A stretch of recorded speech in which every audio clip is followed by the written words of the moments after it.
Dear friends, I greatly appreciate the opportunity to be able to offer this presentation as part of the conference arranged by the Association for Baha'i Studies.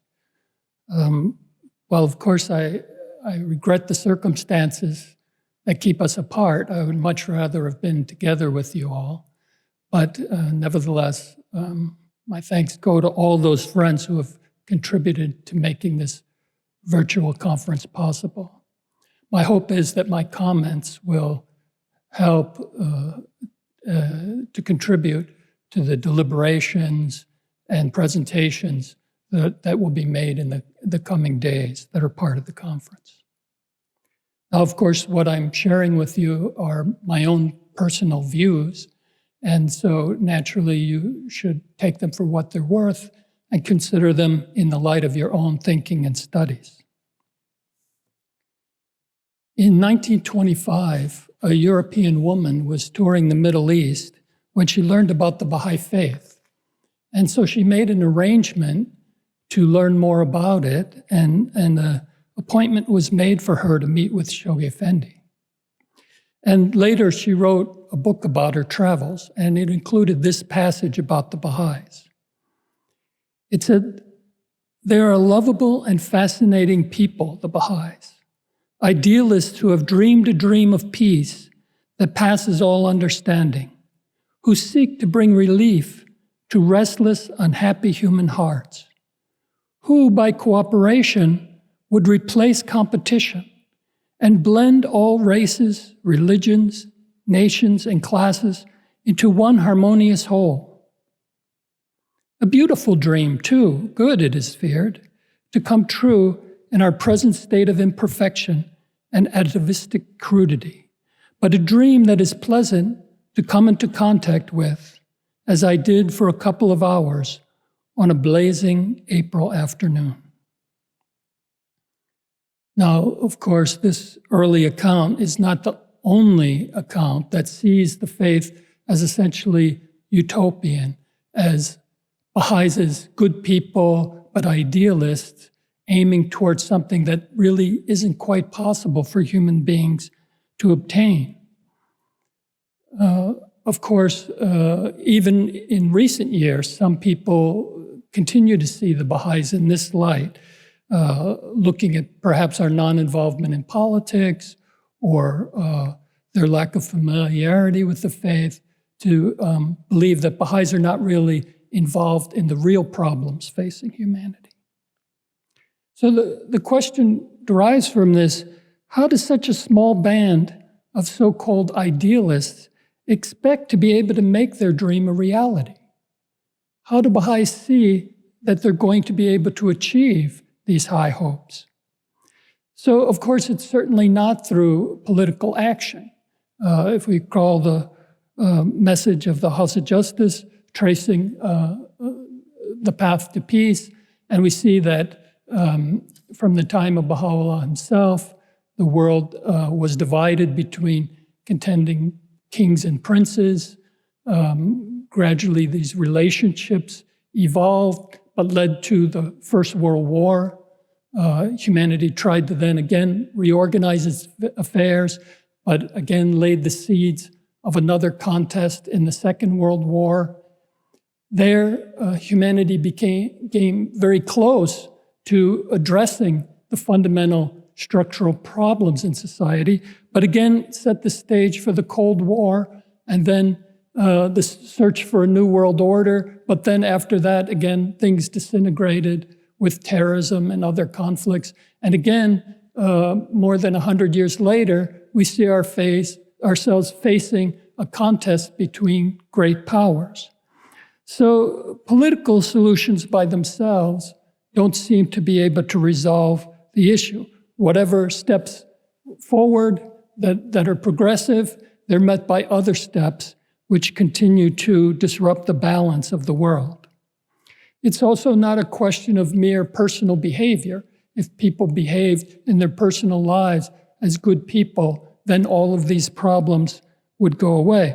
As this astute observer noted, it wasn't just the ideals of the Baha'is that weren't practical. It was because of the behavior of human beings that made the realization of these ideals impossible. So it's the very purpose of the manifestation of God to come and transform the inner and outer life of humanity. This problem is essentially one of the moral order. Since the human race began, it's always struggled with certain kinds of questions. Who am I? What am I supposed to do? What ought human beings in general do? What kinds of actions are right and what kinds of actions are wrong? What constitutes a good life and a good society? What do I owe to other people? What's the nature of the sound relationships among human beings? And what form ought they to take? Questions like these have been around since the time of hunter-gatherer groups. These questions are essential to human existence. If that group of individuals answered these questions one way, they might not survive. If they answer another way, then their clan might flourish. So the nature of religion is this business of addressing the heart of these questions, which is an insight into the nature of the moral order and of morality, how human beings ought to live their lives to find meaning and to achieve their purpose. So in a sense, this is the most pressing challenge of our current age as well. If we look at the headlines around us, we see the breakdown in the fabric of the existing order. This, of course, Shoghi Effendi defined as the disintegration of the old world order. The light of religion is extinguished. Human beings don't know where to turn, what direction to turn in. Various ideologies are substituted for what used to be the divine teachings and the moral order. As people lose their sense of identity and they begin to group themselves according to different groups, and then each group assigns itself its own moral criteria. Human beings are divided. Essentially, one thinker described it as a division into moral tribes. So people are dividing themselves in various forms of us and them. And there's a certain set of rules and behavior for us, and then another set of rules and behavior for them. And we have to treat ourselves a certain way, but we can treat them in a very different way. So if we look at the existing world, we see it's as if it's like a mosaic, a beautiful mosaic of glass that's been shattered and broken into different pieces. And humanity can't quite figure out how to put these pieces back together. So what I'm going to address is what Baha'u'llah has said about these various questions and how it frames the approach of what Baha'is are doing in order to resolve these different issues. Now, this is a little bit of a different perspective of the way that we usually think about our work. But I think that looked at from this different perspective, particularly at this important moment where we stand between one concluding series of plans, the beginning of another, the close of the first century of the formative age, and the beginning of a new century. And what the House of Justice referred to in its message in past November, that this is a time, a year of profound reflection. Reflection on the life of Abdu'l-Bahá, on the strength of the covenant, of which he was the center, and of the challenges that we've met in the past and the challenges that we have to meet in the future. So I want to just take these brief moments with you to step back and consider the fundamental nature of the enterprise in which we're engaged. Now, human beings have looked at these questions of morality and the moral order, as I said, for as long as human beings have existed. For tens of thousands of years, they've looked to religion as a source of insight. And of course, religion has helped humanity unite itself, but then and lift itself to a higher stage in social evolution. But then after a time, of course, there's human ideas creep in, and the power of religion is displaced when people become divided over human ideas. Another source of insight over thousands of years has been the area of philosophy, where people have used the power of the mind to try to understand the nature of moral questions. And so there have been certain deep insights into aspects of the moral order, the nature of virtue ethics, or deontology, which addresses universal rules and principles of what's right and what's wrong, or areas of philosophy like consequentialism that looks at good outcomes and that lead to the well-being of the human race. But also intermixed with these positive ideas have been various problematic ideas as well, ideas that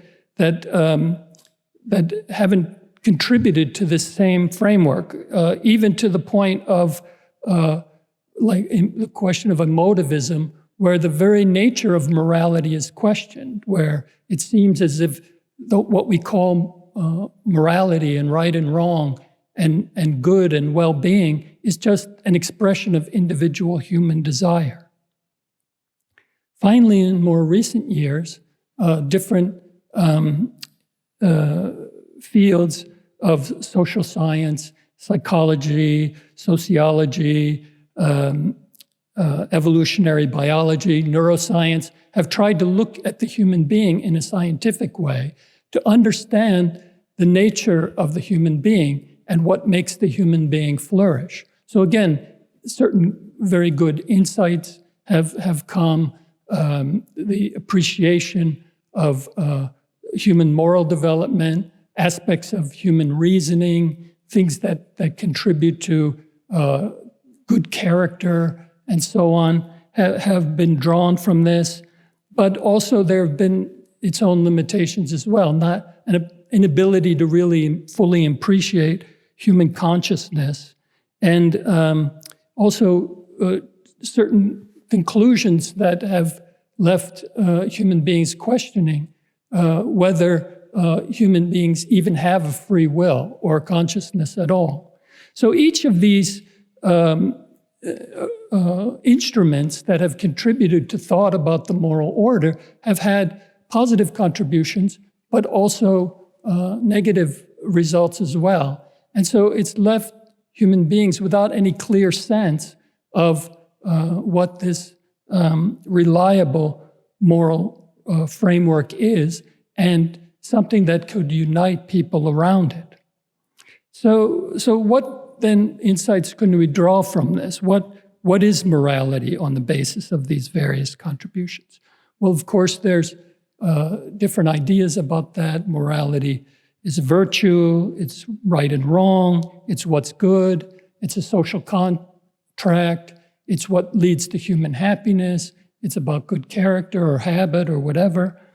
But also, on the other side, there's a denial of these things and a belief that is reinforced that, well, there is really no reliable moral framework. Morals are what people say they are, and so human beings are essentially trapped in a struggle for existence. But perhaps the best conception of morality that we can draw from this concerns the nature of the relationships that place human beings in proper context with others and explains what is due to each. That is, what do we owe to one another, thereby bringing about the empirical results of human flourishing. What's good, what's right, what's just, resulting in peace, unity, prosperity, a meaningful life, and the common good in the form of an ever-advancing civilization.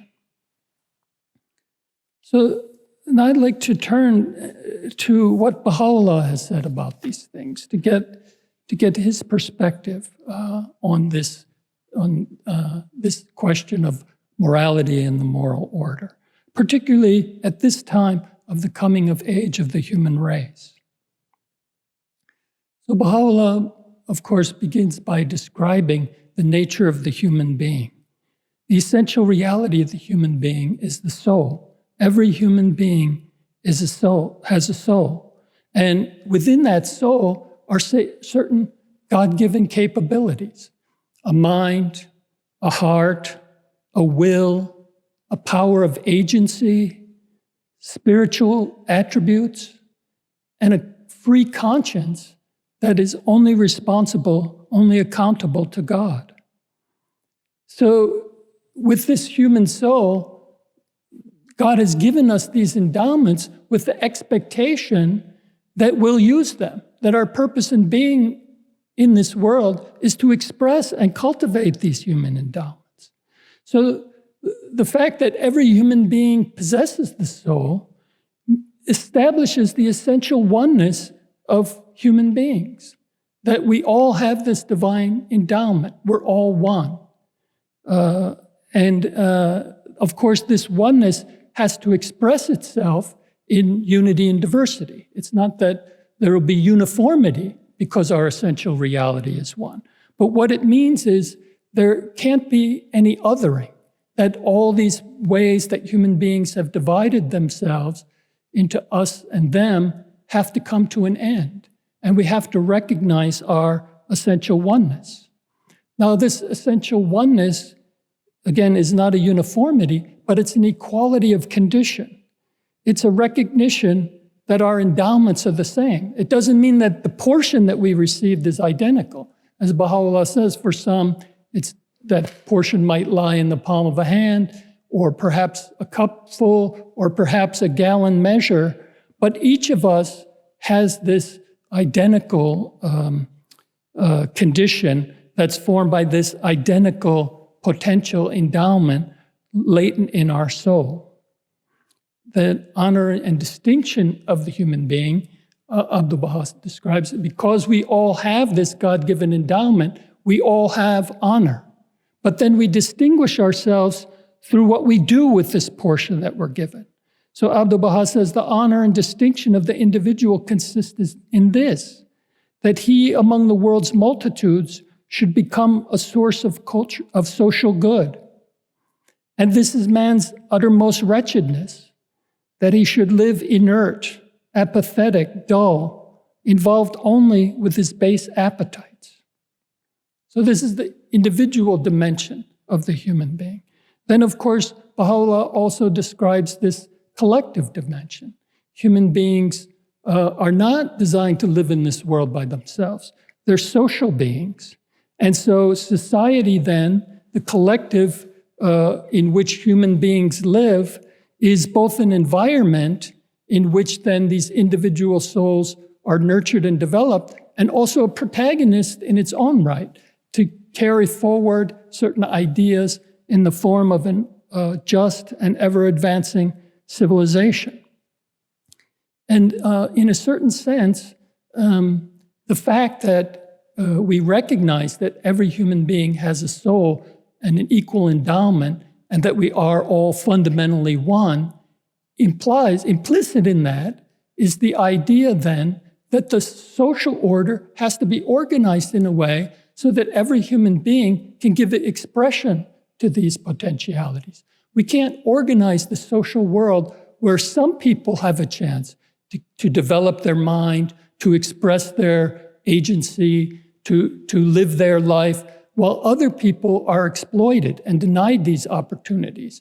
Or while some are subjects, others become the objects where through oppression and other means, their potentialities are taken away or exploited for the benefit of others. So the society then, in order to have a just society, it has to be structured so that each individual within it can express these potentials. Each human soul born into this world is a trust of the society as a whole. Now, another factor is Baha'u'llah describes the kind of historical story of which we're a part. So we know this as the concept of progressive revelation, that throughout human history, God has sent a divine educator, And the purpose, again, is to transform the individual, the inner and outer life of the human being. So both individual and the collective. And then humanity progresses through a series of stages then in order to be able to bring to full expression these potential that God has placed within us. Abdu'l-Bahá explains that the nature of what the manifestation brings is not just the arbitrary teachings, like the arbitrary opinion of God or the arbitrary opinion of the manifestation. He says the laws of God are not imposition of will or of power or pleasure, but the resolutions of truth, of reason, and justice. So he describes the teachings as the standard of true morality, because the manifestation of God can see the reality of human nature and can read the reality of the social world, and can see then what the potentialities of the human being are at the beginning of the dispensation, and provides then the healing remedy, the divine prescription of the teachings to take humanity to the next stage of its development. And because this is grounded in the reality of human nature and in the reality of the material and social world, then the implications of these teachings are the same for the entire human race. They're not just intended for Baha'is themselves. So just as the manifestation of God then has this twofold purpose of transforming the inner and outer life of humanity, then every human being has also a twofold moral purpose to develop and cultivate their own inner life, but then also to contribute to the shaping of the social order. So it's as if with this divine endowment, our life is about the cultivation of the expression of these potentialities. And so we live out the story of our life in a coherent way, as if we were kind of like a moral artist weaving the tapestry of our own moral life. And then at the same time, we're an active social agent who's contributing to the advancement of society as a whole. Now, all of these laws, exhortations, principles, and methods that are bound up in Baha'u'llah's teachings, this standard of true morality, are an effort by Baha'u'llah to try to redefine the nature of these relationships among all of these component parts. So describing what we owe to one another and how we should organize ourselves so justice is expressed. So you think about the range of relationships that Baha'u'llah describes, the relationship between God and the human being, the relationship of ourselves with Baha'u'llah and his covenant, our relationship with our own selves, our relationship with other human beings, the relationship among human beings and among individuals and groups of human beings, or various groups or as society is organized, the individual's relationship to the institutions of society and so on, and even the relationship of humanity to the material world. The teachings govern all of these things, and we have to figure out how to bring all of these elements into their proper relationship. It's like the idea of an electromagnet. You have a power source, you have a wire, you have a piece of metal, and when all of these relationships are properly organized, then you have an electromagnet that exerts a certain power. And that power has an influence, an electromagnetic field is created, and it has an influence on the reality around it. So if our relationships are in their proper order, then this power flows through us as well, and we could begin to have effect not only in our own lives, but also in the lives of others and in the relationship of the wider society. Now, Baha'u'llah's conception transcends all these other ways of thinking about the reality. It draws certain, well, it doesn't draw from them, but it contains within them some of those insights, the highest insights that have come from these various forms, but obviously he puts it in a different way. And so his standard opposes then this idea of the struggle for existence and other philosophies and ideologies that put certain things above the idea of human flourishing itself. Finally, Baha'u'llah's teachings present a fundamental moral challenge. That is the end of evil in the world. In this world, it's inherent that there be suffering because that's the nature of the material world. The purpose of that suffering is to awaken us to other qualities, to joy, to being able to work together to overcome suffering.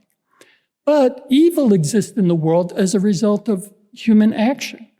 Baha'u'llah said, every good thing is of God, and every evil thing is from yourselves. And he also writes, for were men to abide by and observe the divine teachings, every trace of evil would be banished from the face of the earth.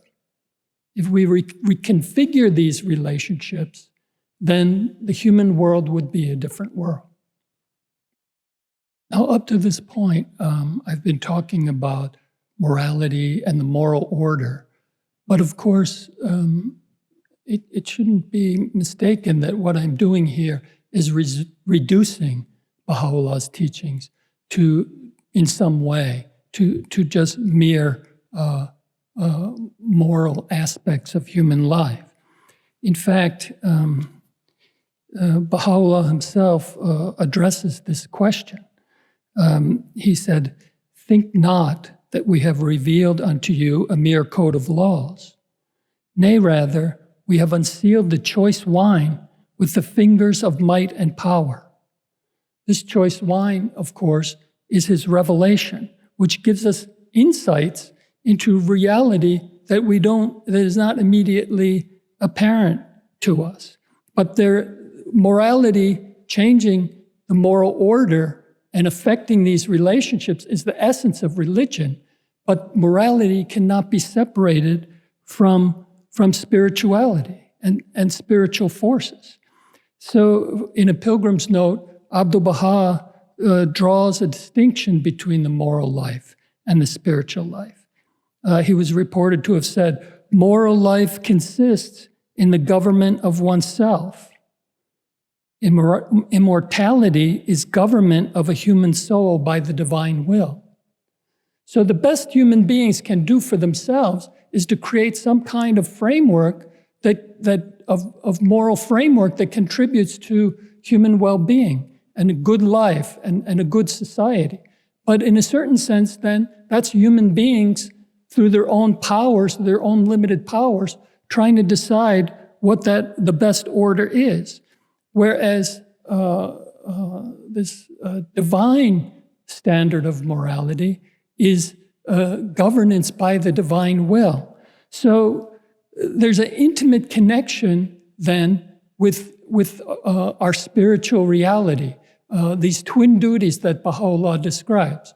So out of our recognition of the manifestation of God, we become a new creation. We're spiritually quickened, and we move from a rational soul to a soul born of the spirit of faith. We have a conviction in a spiritual reality that we didn't have before. And this conviction then drives our action. It drives then our behavior, where we obey every one of his ordinances for love of his beauty. So the danger with one framework is that human beings begin to bend morality to their own desires, whereas what should be happening is human beings bend themselves to the moral order, and this spirituality gives us not only the driving force for wanting to do that, but then clarifies the proper framework that guides us. So this, in the faith, the idea of faith and belief cannot be separated from deeds. the association with this deep spiritual conviction then drives the beginning of new relationships with God and with ourselves and with others and with the world and with the institutions of society and so on. For Baha'is, spirituality and faith is a conscious conviction and action of responsible moral agents toward these right relationships. It's not confined just to correct private thoughts or correct knowledge or virtue and so on. So when we see that what Baha'u'llah has come to do, he's changing the nature of relationships between and the identity, in a certain sense, of individuals, communities, and institutions. So the institutions of society move from where they are to become a framework of a new world order. And society moves from a material-driven society to one that becomes an ever-advancing spiritual civilization. And human beings are recreated to become a new human race. Baha'u'llah said, "A race of men incomparable in character shall be raised up, which will cast the sleeve of holiness over all that hath been created from water and clay." So this idea of holiness is spiritual and moral excellence. And so when we become this new creation, we're able to cast this sleeve of holiness, of spiritual and moral excellence over the created world. So that becomes then our purpose. Baha'u'llah didn't come just to make us mystic knowers.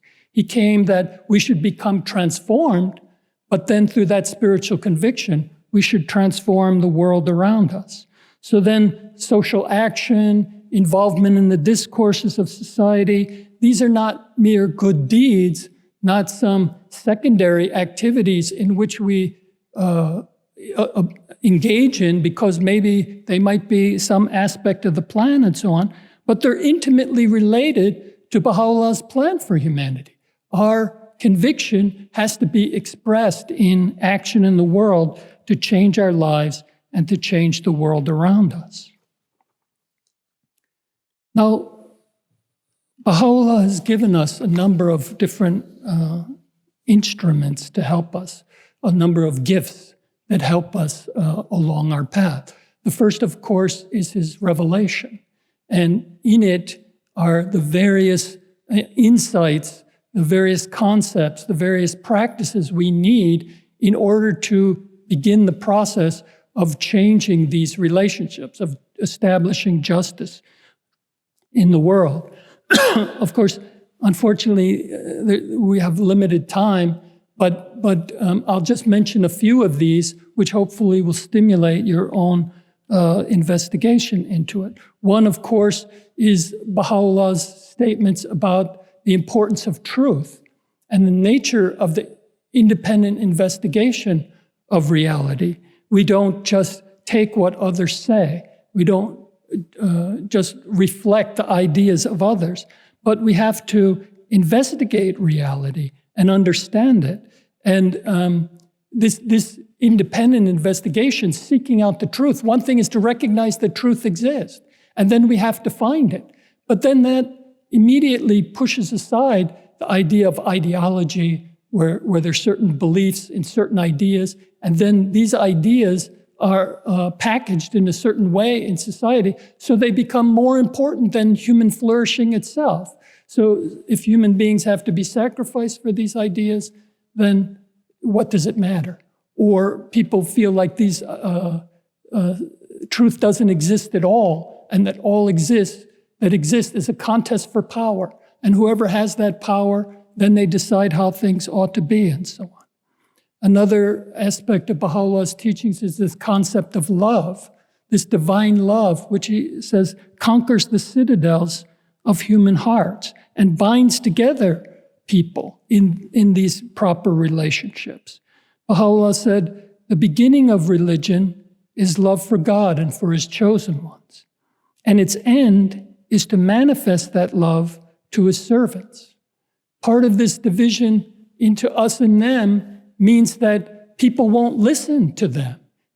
No matter what ideas come from somebody who's considered in the other camp, well, people won't listen to them because they're the other. They're not to be respected.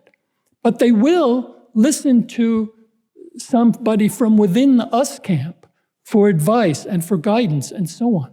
So this power of love has to be used to bind people together, to transcend these barriers in us and them. And then as human beings come together, they could begin to be drawn together in the search for solutions.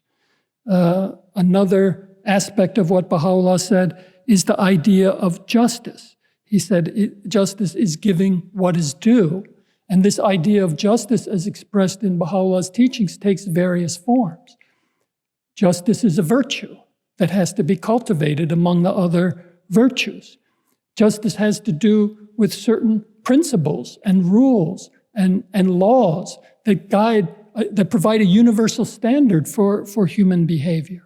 But justice is also associated with understanding the common good and what makes for a meaningful life and how human affairs should be organized to bring about human happiness, and so that divine justice is established on the face of the earth. Baha'u'llah also talks about the importance of speech, that speech seeks to have an influence, but that through one form of speech, you end up dividing people. Another form of speech can bring people together and unite them. And so he also gives consultation as a method for how humanity can exchange different views. But unlike the past, where argumentation descends into various forms of contest to try to win and insist upon the correctness of your own idea, consultation detaches us from our own ideas and enables us to listen to one another and hear one another and find a way to harmonize our thinking in a unified effort to search for truth. There are many, many other of these teachings. One important one, he talks about the idea of tolerance and righteousness for governing the affairs of human beings. And we tend to think of that in terms of tolerance for ourselves and righteousness toward others, when in fact, it has to be the reverse. We need to do what's right, even as we're forbearing with others in their efforts to develop and grow.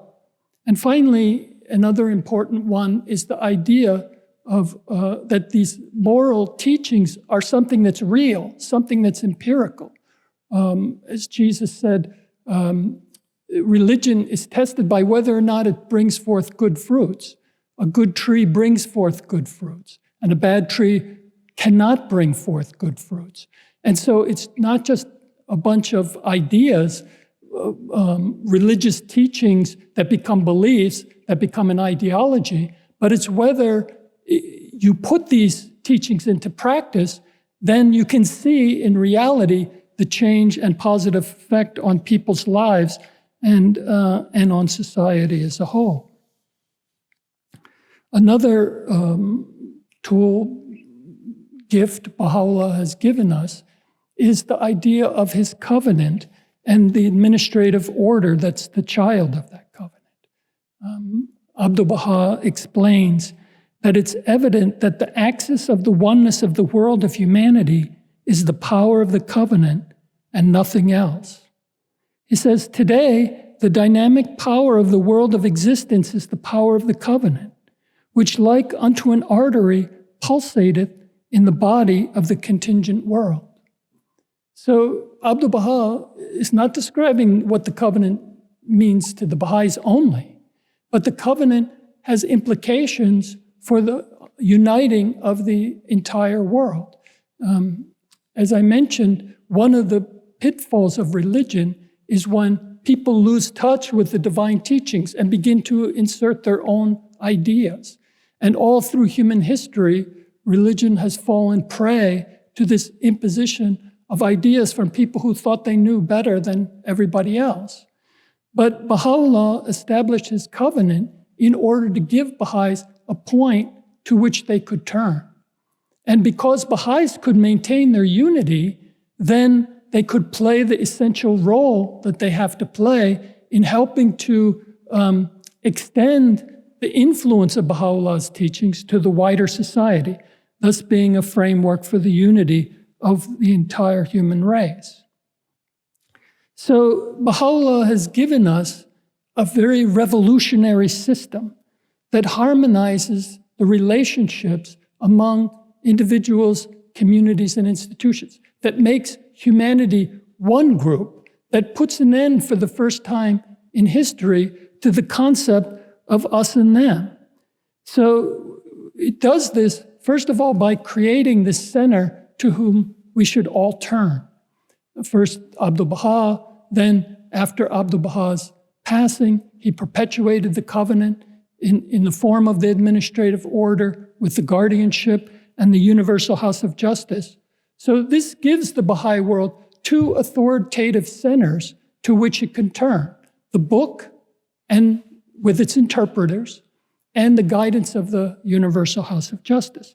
And Abdu'l-Bahá captures this in his will and testament. He said, "Unto the most holy book everyone must turn, and all that is not expressly recorded therein must be referred to the universal house of justice. That which this body, whether unanimously or by a majority doth carry, that is verily the truth and purpose of God himself." So Baha'is know where to turn. It's like having a compass that keeps you pointed in the right direction, no matter where you are, no matter what stage of the development of the faith, no matter what challenges. We have this reliable compass that can help keep us pointed in the right direction. So the function of the House of Justice is to legislate, to administer the affairs of the cause, to coordinate the faith's activities, to promote its interests, to execute its laws, and to defend its institutions.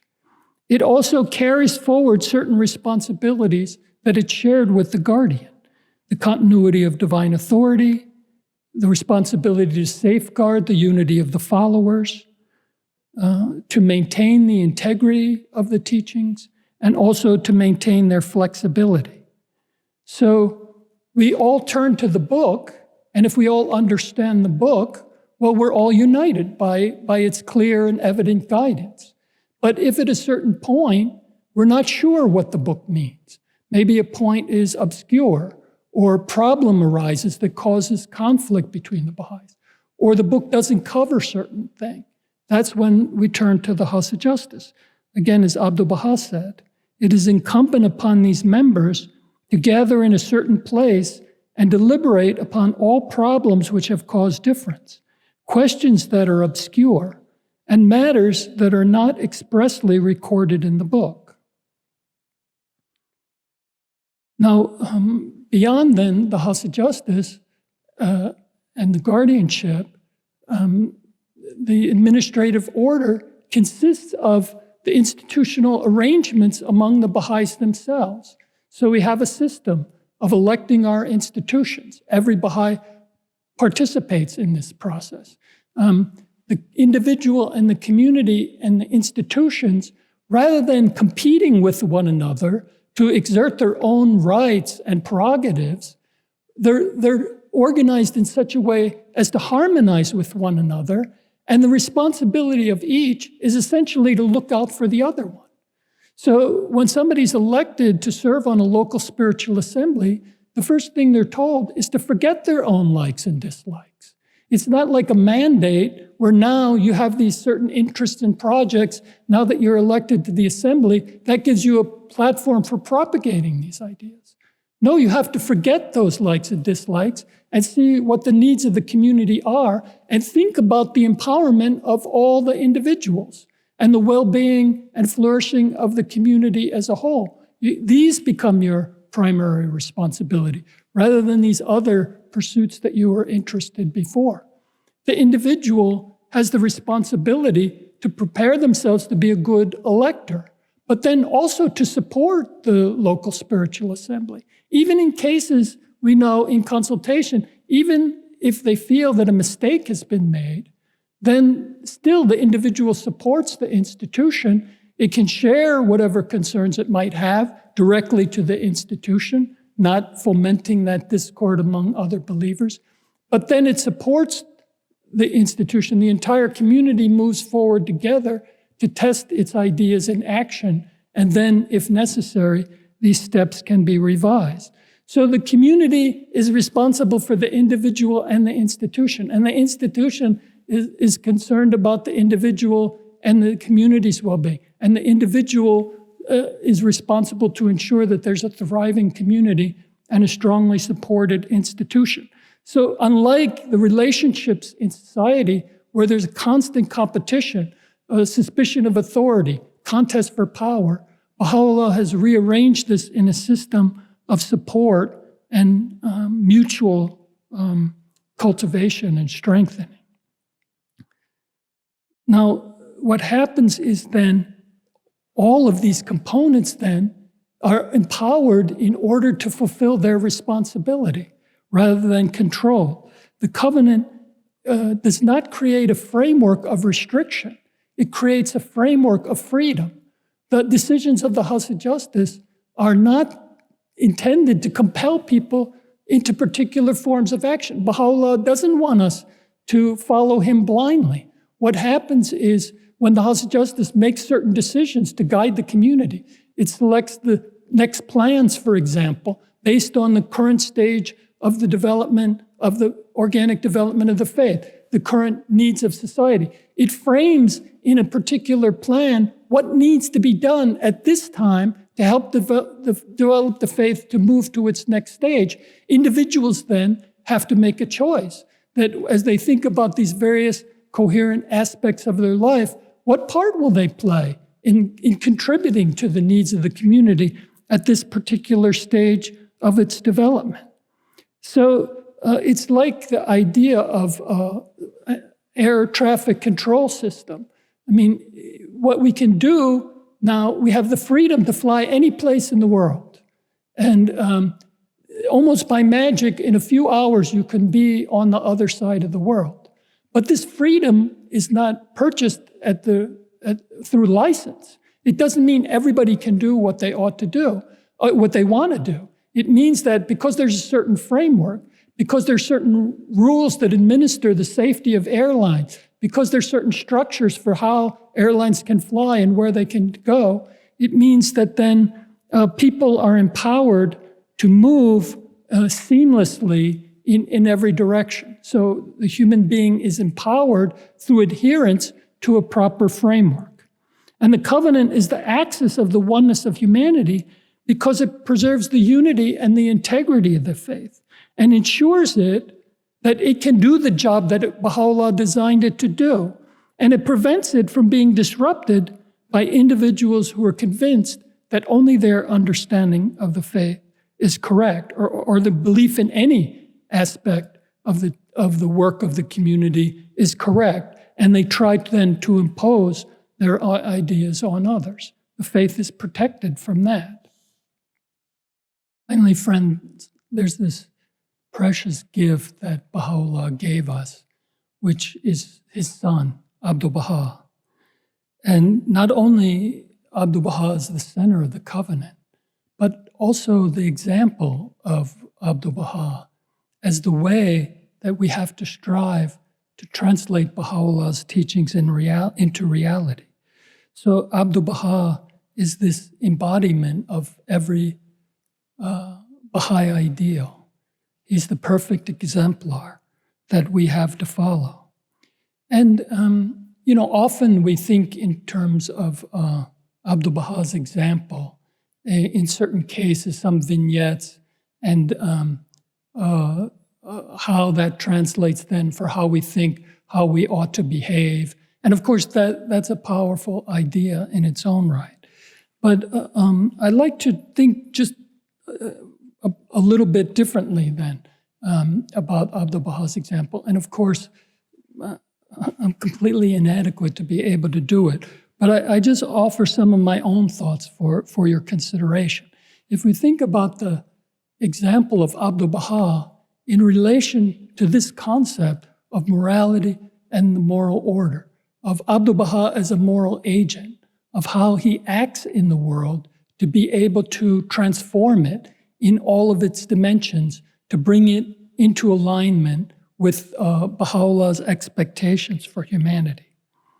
So, for example, one aspect of this is we can look at Abdu'l-Bahā's contribution to the intellectual challenges facing humanity. In one tablet, Baha'u'llah, in thinking about Abdu'l-Bahá, wrote, "We pray to God to illumine the world through thy knowledge and wisdom." And then we see these great contributions that Abdu'l-Bahá made. His will and testament, which is the charter document of a new world order, his tablets of the divine plan, which is the charter document of the organic growth and development of the faith during this formative period. Other profound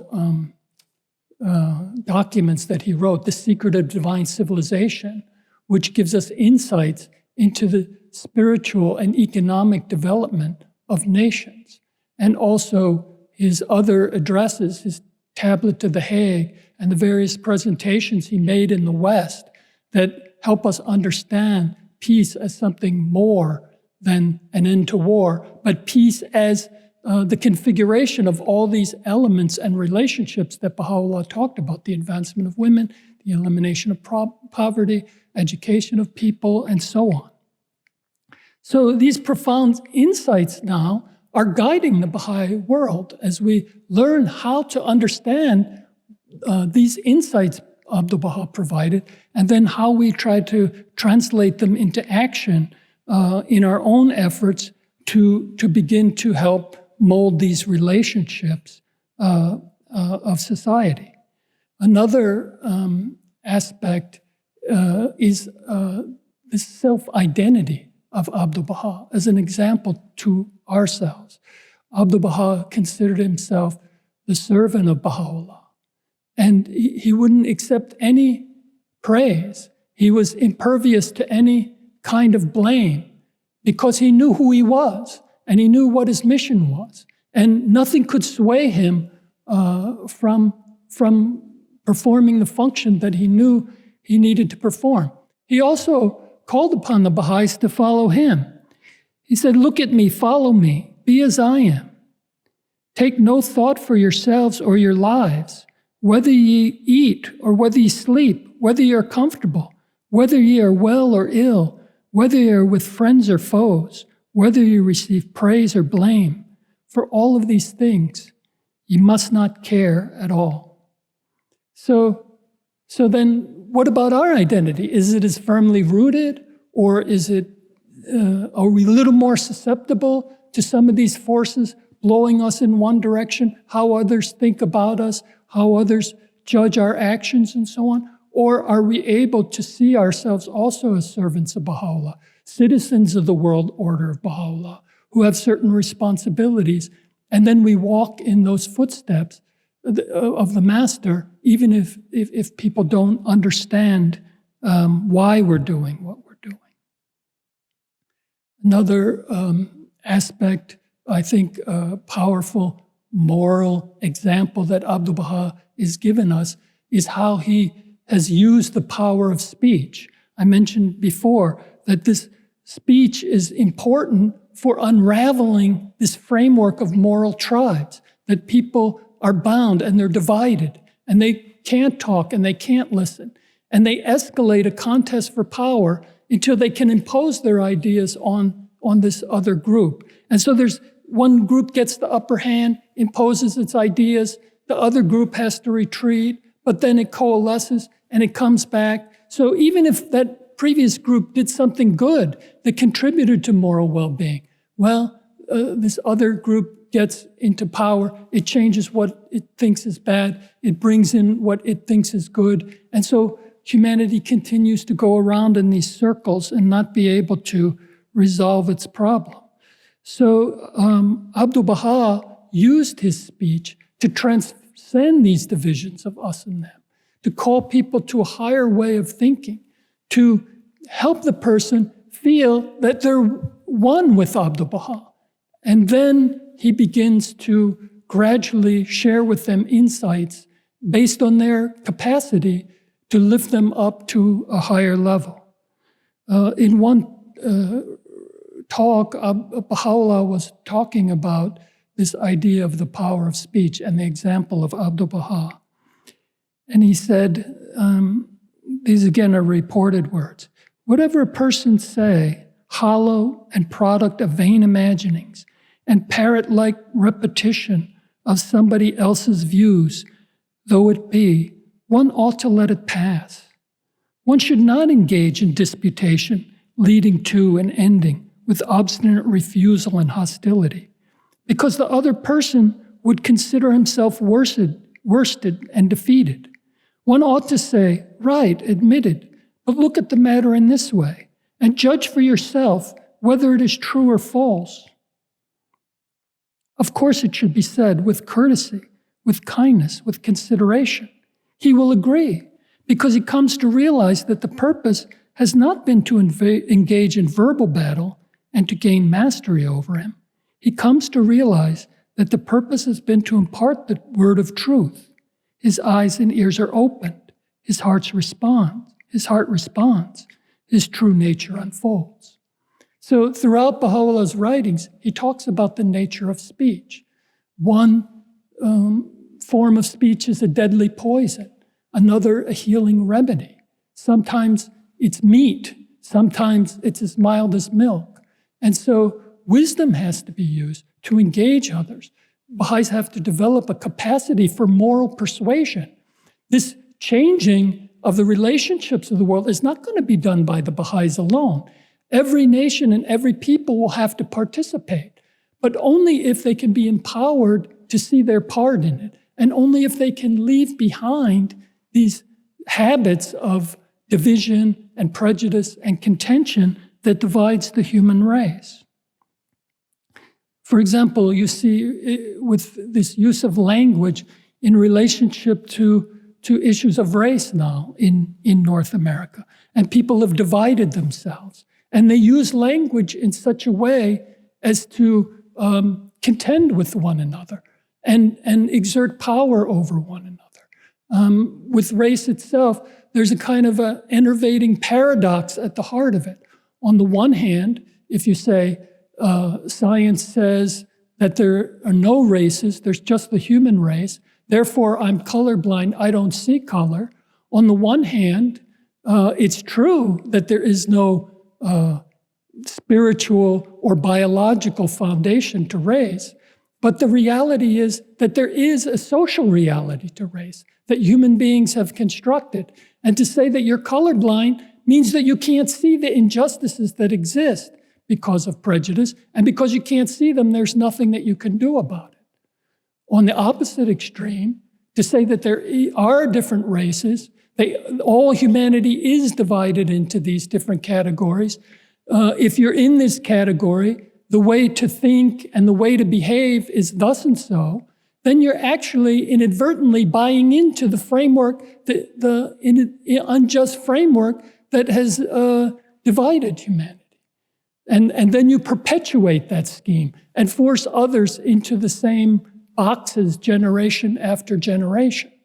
Of course, the solution to it is the insight from the Baha'i teachings that talk first about our oneness, that we're all one, but then about the expression of that oneness in a unity in diversity that sees the value of different peoples, different cultures, and the unique contribution that each has to play in the part of coming together and building an ever-advancing civilization. So the House of Justice, when it wrote last year to the Baha'is in the United States, warned them that they can't merely draw from this language in the wider society, because they end up perpetuating the same divisions that are happening in the wider society. If you go, oftentimes you look at the internet, you see a story, you see an article, then you start reading the comments under that article. What you see are people essentially parroting ideas that have already been developed by these different moral tribes. So it's just a kind of almost a blind repetition of the same talking points over and over and over again, even to the point of some ideas that are not even true. So humanity becomes trapped. I'm on this team. I'm in this moral tribe. Therefore, I think like this. Therefore, I act like that. And therefore, my action toward that other tribe is justified. I'm doing it for the good of humanity and so on. So Baha'is, if we just get caught up in that same thing, if we're parroting those same ideas, if we're not able to take the conversation as it is, analyze it in light of Baha'u'llah's teachings, and elevate it, then our speech won't be effective. We'll just be perpetuating the same divisions that already exist in society, rather than, like Abdu'l-Bahá, transcending them and resolving these differences. I want to give one more example of this Abdu'l-Bahá's power of thought that helps us transcend the existing framework in the world, the moral framework in the world.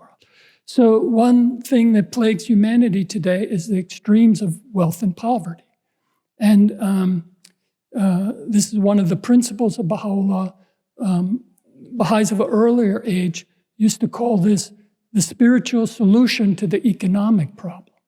Because Baha'u'llah didn't come with an economic system. What he came with was a different way of thinking, that once human beings thought about these things differently, then they could find a way to arrange their affairs in a more just way. Today, we have a profoundly unjust economic system. There's all kinds of measures of this. I was just reading something that pointed out that the 1% of the planet, which is approximately 76 million people or so on, to 8 million, somewhere around there, have twice the wealth of 6.9 billion people, which is 90% of the planet. 1% has twice as much as 90%.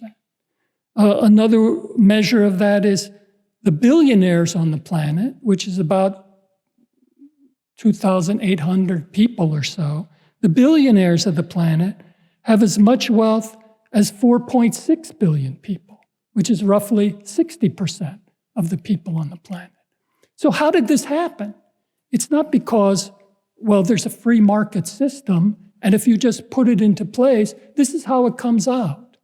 No, we actually created this system. Because of what we believe, because of what we value, we created a system like this, and now the results, the fruits of this system is this, a profoundly unjust order. What happens on the level of individuals also happens on the level of nations. Some are profoundly wealthy, others are stuck in dire hardship, and so on. So the question becomes, how does this change? It changes by looking at things from a different way. If we look at every human soul, if we see every soul has to develop these potentialities, then what it means is that the minimum our economic system has to provide, it has to meet the minimum needs of every human being. And then, of course, it has to do that within the capacity of the Earth's resources. So these are like a lower boundary, the minimum needs of every people, and an upper boundary, what the Earth can provide. And our economic system should be somewhere in that range that provides those needs without damaging the planet. Now, Abdu'l-Bahá framed issues in this way. Let me just say that Baha'u'llah is not against the idea of wealth. I'm not speaking against the idea of wealth. Baha'u'llah said wealth is needed once spiritual maturity is achieved, because then the person who has the wealth will make the just decisions about what ought to be done with it. What's the proper way? Spiritual progress, Baha'u'llah said, is conditioned on material means. So wealth must be earned in a just way, and it must be distributed in a just way. So Abdu'l-Bahá speaks to this. He talks about the idea that the economic order has to provide for the health of everyone, has to provide everyone a home, has to take care of them in their retirement, has to take care of them in their ill health. Now, he doesn't promote a particular economic system. He talks about various approaches. So, for example, if you had a capitalist system, then fine. The idea is, well, you have to pay your workers what they need to eat and live and take care of their health expenses and take care of their retirement.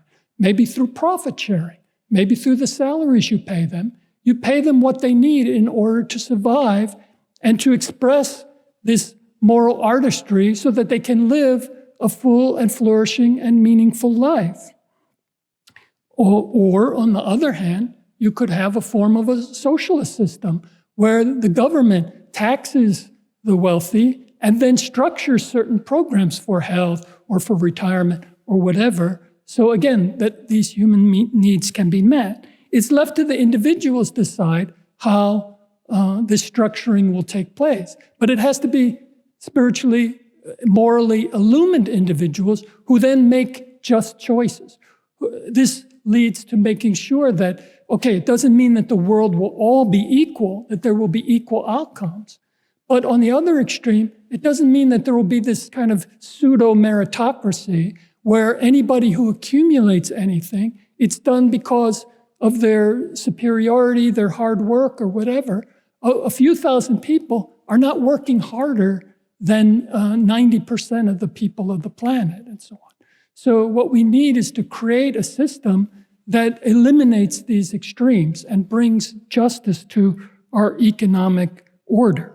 The result is a respect for this equality of condition, not one extreme or the other. And it allows everyone then to be able to fulfill their twofold moral purpose. So with this framework then Baha'u'llah gives, and with these instruments, Abdu'l-Bahā's example, the covenant and administration and so on, we can then look quickly at the nature of our own efforts that are in the world right now. The current social order is a reflection of the world's moral choices.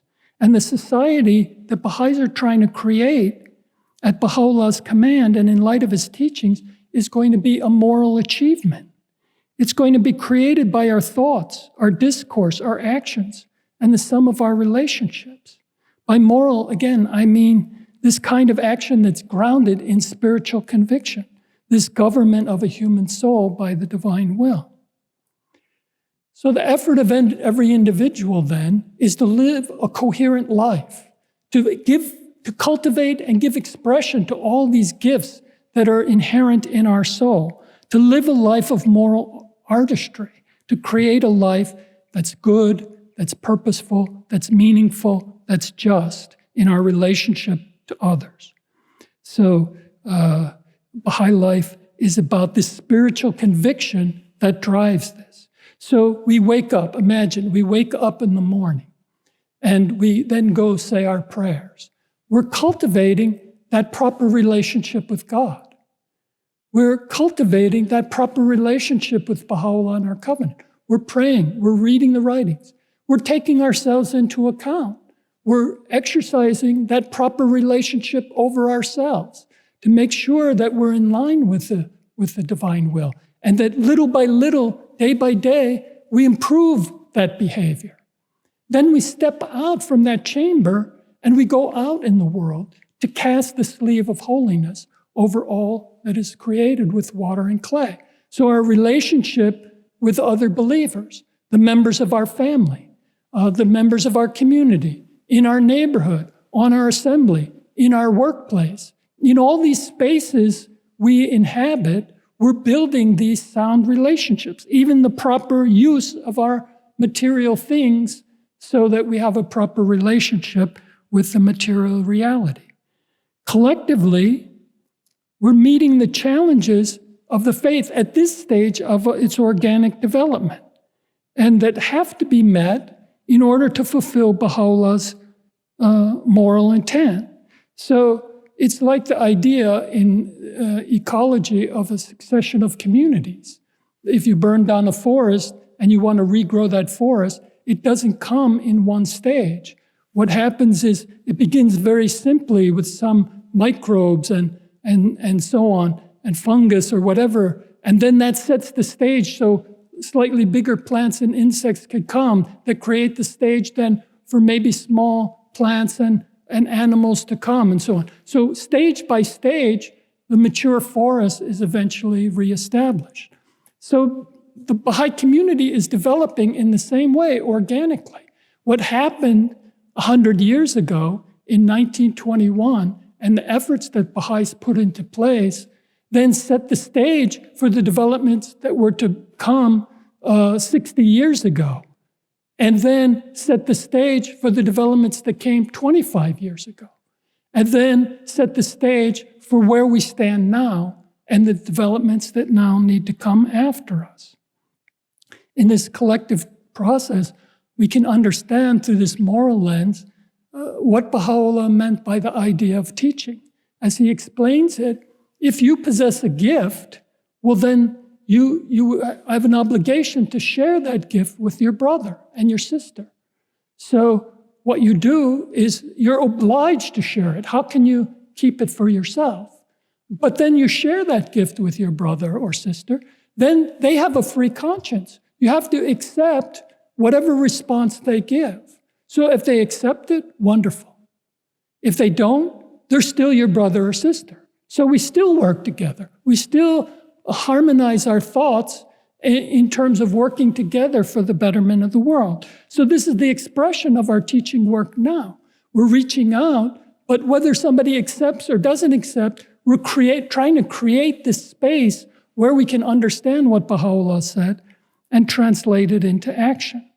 So one by one, we're expanding the scope of these spaces. In the past, 25 years ago, rarely did we have a community of 100 or more believers. Most were very small. The nature of our reach was very small. Now we see through the recent Rizvan message what we've been able to do by arranging our affairs on a line of clusters. We can establish many, many parts of the world where the efforts of the Baha'i community reach out to 1,000 or more people, or in some cases, even tens of thousands and so on. So we're learning, whether it's in our community building process, in our work of social and economic development, in our involvement in the discourses of society at different levels, whether they're personal involvement or the collective involvement of Baha'i institutions, we're learning how to create spaces, expand those spaces, and then within those spaces, try to understand what Baha'u'llah said and translate it into action to reframe the relationships among individuals, communities, and institutions, to put them on a new basis, to create justice, to create understanding, to eliminate prejudice, and so on. And as our power and capacity grows, then in the future, we'll be able to even expand those spaces further. And as they multiply, as they become more powerful, as our insights into human problems grow, then we'll start to see this transformation that Baha'u'llah has in mind. We'll begin to resolve human problems. Human beings will become a new creation. Institutions will become a new world order. Society will become a spiritual, ever-advancing civilization. So the plans in which we are engaged are not a narrow thing of core activities and institute courses. They're a broad process where we're learning to master a God-guided, transformative learning process that changes relationships by spiritual and moral truth and power.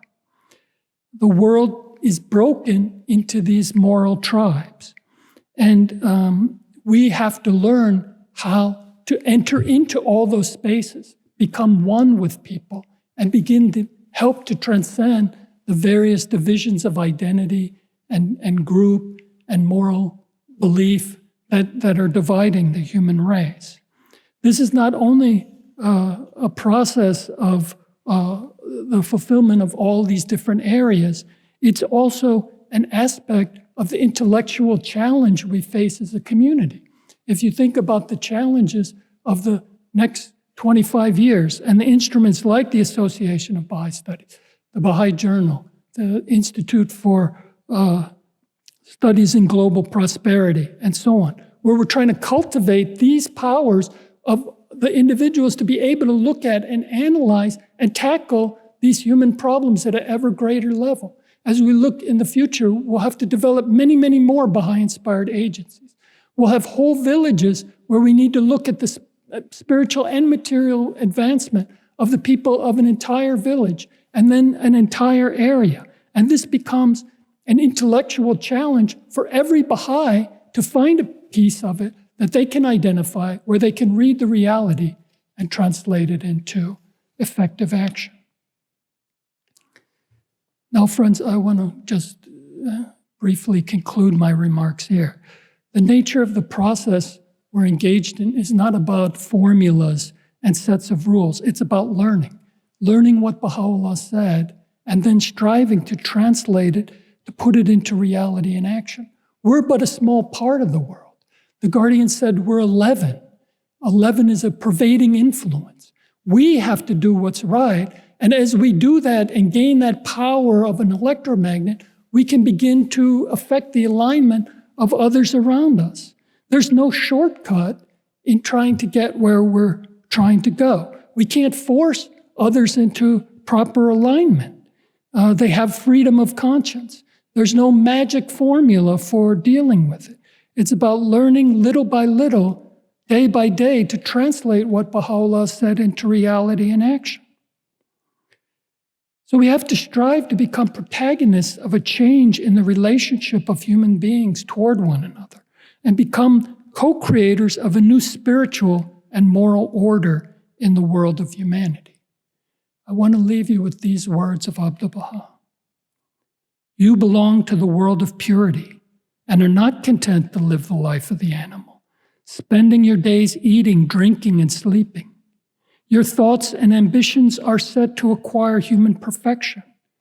You live to do good and to bring happiness to others. The Heavenly Father gave the priceless gift of intelligence to man so that he might become a spiritual light, piercing the darkness of materiality and bringing goodness and truth into the world. If ye will follow earnestly the teachings of Baha'u'llah, ye shall indeed become the light of the world, the soul for the body of the world, the comfort and help for humanity, and the source of salvation for the whole universe.